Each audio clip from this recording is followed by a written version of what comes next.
A second chance to start afresh and mend their broken lives is what the state police are offering to the prisoners locked in the prison through the Meghalaya State Skill Development Society. In line with this, a skill training program was inaugurated on Thursday at Shillong Jail to develop the skills of the prisoners so that they can find employment once more.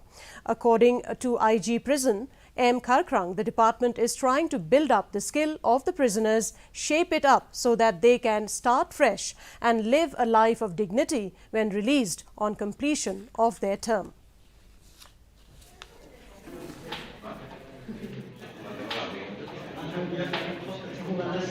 Started this coaching camp for the inmates, which has been sponsored by Indian Oil, and they are coaching inmates on volleyball and carrom board. Some of them they are budding talents, and some of them have been identified as having a really true talent in them. So the thing is, we feel that those are wasted years, the time that they spend here in the prison. So what we are doing now is we are trying to build up their skill so that once they leave the prison, they will be able to get employment and they will be able to live a life of dignity.